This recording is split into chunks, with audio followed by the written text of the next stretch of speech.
Welcome to Inside the Outside. I'm Gary Kirk. And I'm Christy Kirk. This week we're going to be talking to Chris McMaster of ULA Equipment.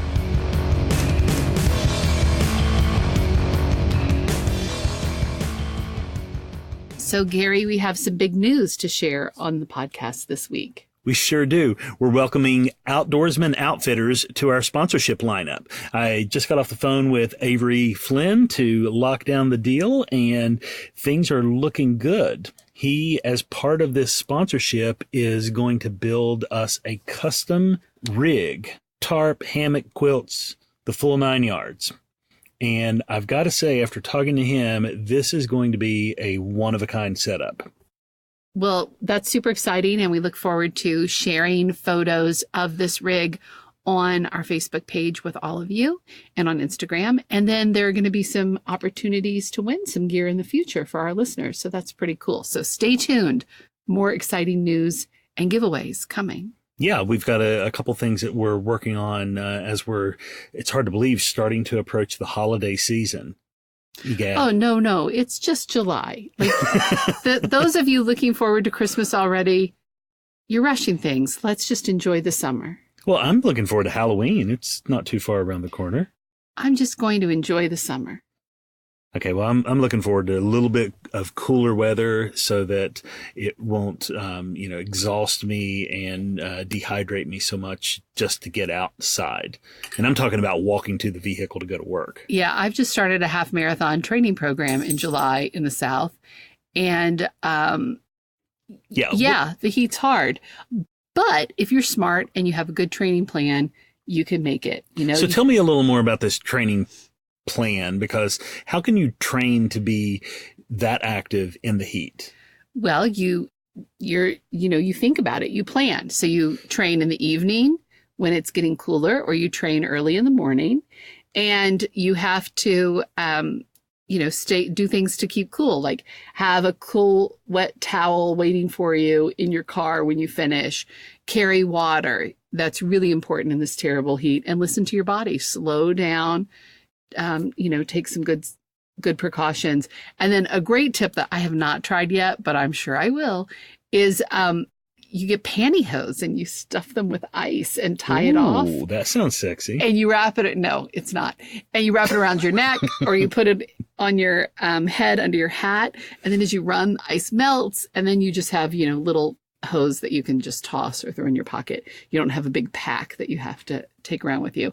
And that helps keep you cool. So that is a tip I'm going to try out, but I haven't yet. So you just do things like that. Sounds interesting. Yeah. We used to do something similar when I worked at Pike Electric in a former life. When it was really hot, we had these hard hats that had a lining in the top of them, and we would take a rag and fill it full of ice and stuff it into that lining so it would just melt on you while you're working. Yeah, same thing, because you have to keep your body. Drink lots of water. Drink lots of water, but you also have to be smart because you have to think about electrolytes too. So put a little salt in that water, just a teensy bit.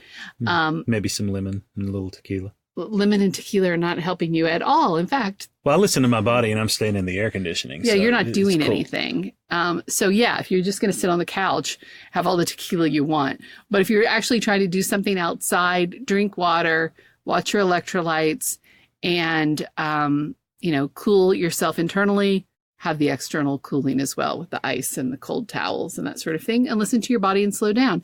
And it's going to be a little hot and miserable, but if you're smart and don't go out there guns blazing, you'll be just fine. And I've trained on some really hot, miserable days so far this summer. But, if you have a goal that you're working towards, that's what you do. You have to be disciplined and you have to do the work. So absolutely. Here I am. While you're on the couch, I'm disciplined doing the work. Seems to be a theme.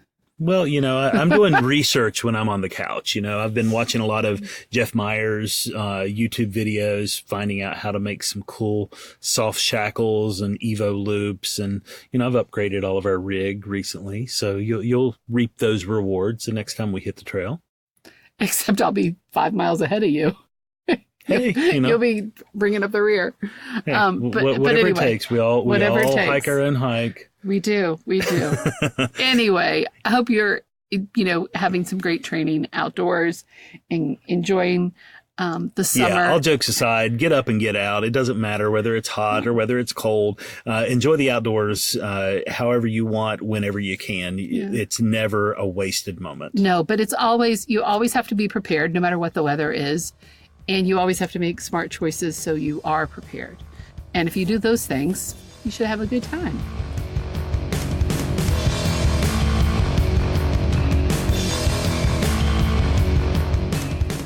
Well, Chris, I really appreciate you taking the time to sit down and talk to Christy and myself today. So for our listeners that don't know anything about Chris McMaster and ULA, tell us a little bit about you and your company. Well, the company is a lot more interesting than I am. It's been around for almost 20 years now, and it was actually started by a guy who was a friend of my daughter's, and I knew him, and I was always pretty fascinated by it. And he was a PCT hiker back in the day when they didn't have anything light at all. And he and several other guys kind of all at the same time started making lightweight gear. And the guy's name is Brian Frankel. And he had some just amazingly innovative designs. And honestly, we still use 90% of what he did today. I mean, it's kind of timeless. So anyhow, Brian started the company in his garage in Logan. He basically did it to feed his hiking habit. He worked, I don't know, maybe 8 months a year at best. And then he would go off on some long adventure somewhere. And, he did it for quite a while. I think I've actually owned it longer than he did now at this point, but I think he owned it for maybe 8 years. But what happened with Brian was he's a great guy, but he's not really a people person at all. And the business got to the point that he had to deal with people more than he wanted to sit in the back and sew stuff, and instead he had to deal with people. So that's when he started exploring the idea of selling it. And to make a long story short, I caught wind of it. I was looking for something else to do. I called him, made a deal, he backed out of the deal. A year later, he called me back and said, "You want to do this again?" So we did. So anyhow, that was 2000. That was almost exactly 10 years ago that we did that. And and then to Brian's story, so when I bought the business, I think it was in June, and Brian had just been in a motorcycle accident and broke his leg. So when I bought it, we had exactly 8 packs in inventory. They were all smalls because Brian said girls don't hike, so we buy small. And there were no employees. There were a whole bunch of orders that kept getting canceled because nobody was there to work. And so it was an interesting period. So. Yeah, it sounds like it. So prior to buying ULA, did you have any background in doing anything like this? Just in working for myself and, living outside. So definitely nothing at all in sewing. I've always been an avid cyclist and runner and cross-country skier and somewhat of a backpacker. So I knew that all my outdoor life would, that all transfers. You learn the acronyms, you learn the language, and it transfers pretty easily. So, but in terms of actually running a sewing business, nope, not at all. And I learned quickly that I should have been way more terrified when I bought it than I was. So I got terrified in a hurry. So I think Christy would argue with you that girls definitely hike and backpack. And I know that when it comes to picking out a backpack, there are different challenges based on different body types, male versus female, tall, short, whatever it might be. Can you help us understand the concept of how to go about picking up or picking out a backpack?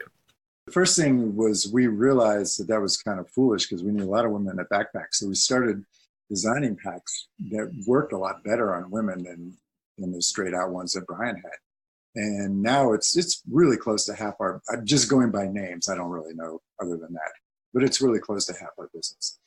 But yeah, obviously women generally are more difficult to fit than men. I mean, there are a lot more variables. They tend to be, they can be really large breasted, they can be flat chested, they can, high waist, low waist, curvy through the hips, whatever. So we've tried to offer an awful lot of different options in terms of belts and shoulder strap styles and size of the packs to work for women. And I think we've been really successful with it. I think honestly, I think we're the only, I don't call us a cottage company anymore. We sort of are, that really did go after that market, and we've been super successful at it. And that's great to hear. And it is hard as, you know, as a woman to get a pack that fits quite right. So, you know, a lot of our listeners are, well, they're really all levels in the backpacking and outdoor space. We've got beginners, we have experts who listen. If you're going in to buy your first pack, what do you need to know before you ever step into a shop or go online to order? Well, I think the first question I ask anybody is approximately how much weight do you think you're going to be carrying? And that's something that's really, really crucial to know, because you know, it's going to be one answer if you're mostly going to be carrying 35 pounds. It's going to be a whole different answer if you're carrying 20. The other thing, which is not so prevalent in your area, but the one thing that we have to be concerned about here in the West is, are you going to be required to carry a bear canister where you plan to be hiking? And that changes the narrative also. So those sorts of things it's just the weight and the volume. It's really the place to start. And then any good shop can point you in the right direction from there. Now, what do you think is the biggest mistake people often make when getting a pack? Ah, boy, there are so many of them. We'll share a few. I think people always people definitely focus on lightness more than comfort. And then more often than not, they end up regretting that. And they think, okay, lighter is going to be better. Lighter is great. I mean, we all want to be as light as humanly possible. But you can't carry a heavier load and be comfortable if your pack is basically a trash can with the trash can liner with shoulder straps. So you have to balance all those things out and look for, don't just try to be the lightest guy out there. And then there's some people who can get away with it, but particularly if you're a newbie, you can't. Yeah, I know for myself, I make the exact opposite mistakes. I always wanted the biggest pack that I could get so that I could carry everything under the sun. So I ended up getting these big packs and carrying way too much weight. And it took me a long time to start paring things down and getting closer to, I don't know that I'll ever be an ultralight backpacker, but I would definitely call myself a lighter weight backpacker compared to the old Gary. Yeah, and that's something that we don't really, there's so much knowledge out there now, and I rarely see that, and it's almost always an older guy that will tell me. And hey, I'm an old guy, so I can't say that. I hear you. And he's going to be hiking the AT, and he just has to have a pack that's going to carry 50 pounds comfortably. And I'm like, that's not us, so you're going to have to go somewhere else. So. Yeah, we had our first excursion on the AT a few years ago, and that was what converted me. It converted both of us. You realize how much you don't need when you're out there and you have to survive in that rugged conditions for multiple days on end. And there's no choice. You can suck it up. You could leave it at a trail shelter, which, I wouldn't recommend, but, you have to make those decisions. You do. But once you understand the difference that even 10% makes, it's enormous. And then you can just kind of work on it, and it just makes the whole experience so much more pleasant to me. Yeah, I don't get as deep into counting grams as I did when we first came back. But when we first got back off of that first AT trip, I started weighing everything and, paring down, you don't need a normal family-sized toothpaste. You can get by with these smaller toothpaste. You can shave off an ounce here and an ounce there. And then the next thing you know, you've shaved off 10 pounds out of your pack. And it's just little things, just reducing the amounts of things.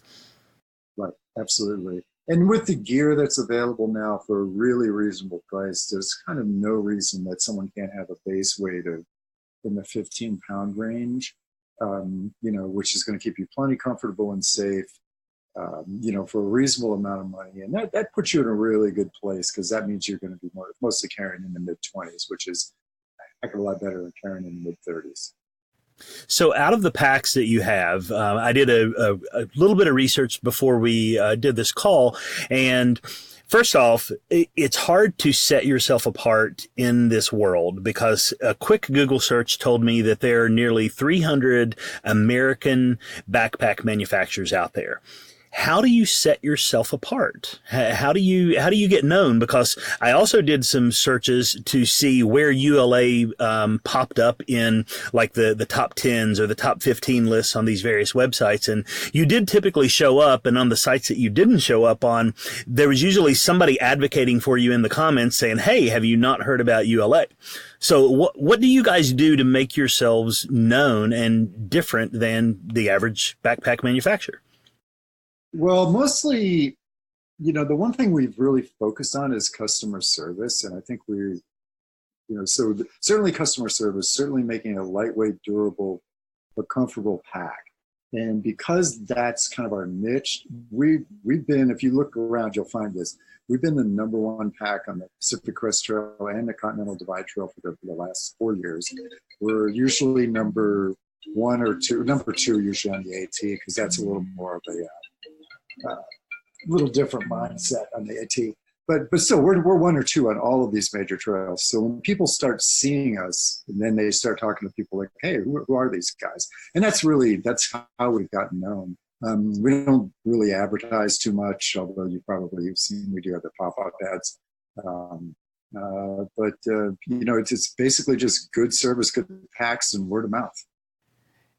I think customer service is that secret sauce that so many companies in the hiking world and outside, let slip. Again, I think customer service really does set companies apart. And I think oftentimes they overlook that. So I think it's really wonderful when you do have a company that's so responsive and so engaged like you are. So I can definitely see how that's made a difference for you. So I want to go back to the packs somewhat. I know that, you've said on the website that you're not coming out with a new model every year because you have great innovations and you believe in making a good product and continuing to deliver that good product. But I know that your packs are different than a lot of other packs out there, and there are innovations in them. So I'd love to hear how, a ULA pack might be different than something I go into a big box store and find. Probably the first thing is the fabric that we use. And this is something that we changed after I bought the company. We found this fabric called Robic. We were the first company to use it. It's incredibly strong. It's reasonably light. It's not the lightest stuff out there, but I will guarantee you that if I gave you a piece and it cut a 2-inch slit in it, two of you together could not tear it. It's that strong.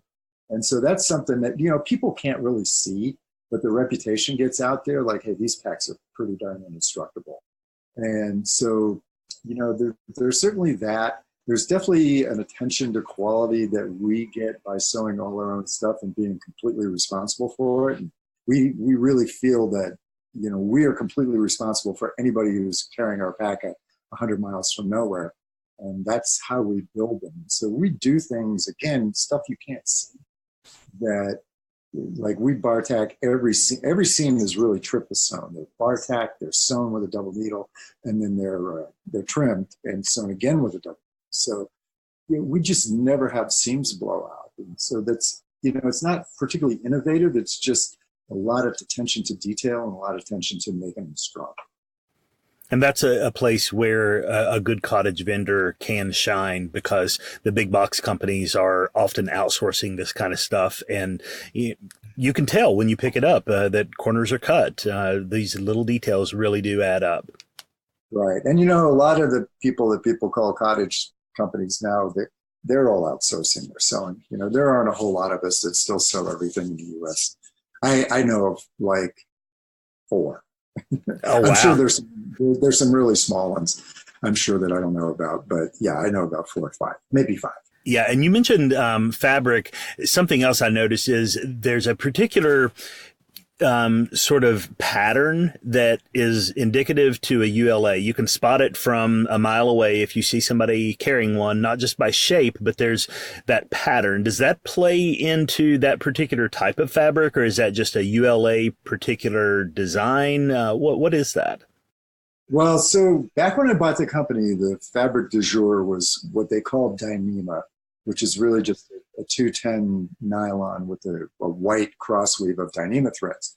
And so we used it, I think Mountain Laurel Designs used it, maybe Ron Moak used it, but we're just a little bit bigger than those guys anyhow. But we found a better fabric, the Robic, but we kind of liked that pattern, and it was kind of associated with our packs. So when we had the mills make up that fabric, we put that white cross grid in it.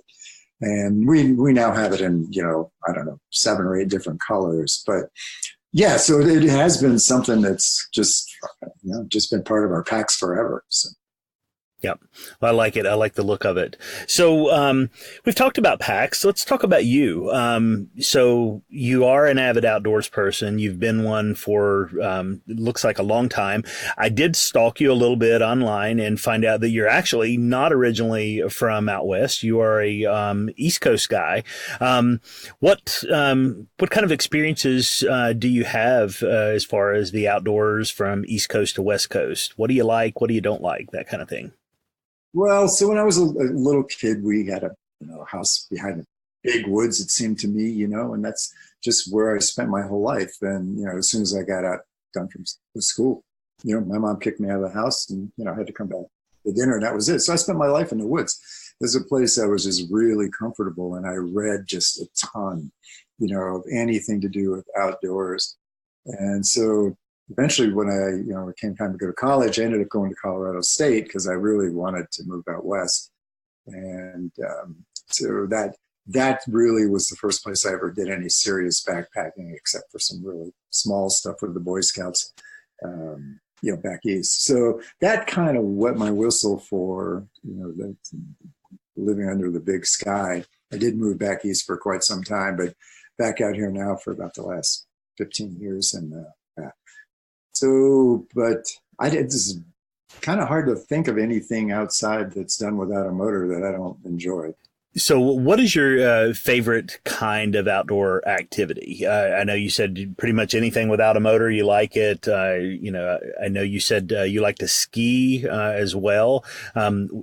Given the choice that you could only do one of these activities, what would you be doing? Mountain biking or cross-country skiing. It's a tough call. We had an amazing winter out here this year, and my ski season just ended last Saturday. It's been raining ever since. And I skied, this is all cross-country Nordic skiing. I skied 126 days this year. So oh, wow. That's something I'll probably never, ever have happen again in my life because we just had so much snow. But I hike every day with my dog, but I do like the little more adrenaline sports like the Nordic skiing and the mountain biking. Yeah. But we usually do one good long. We're gonna hike Kilimanjaro this year. Oh wow! So once things slow down in September, my wife and I and usually some friends take a trip to some exotic place and do a long backpacking trip. So that's the hike this year.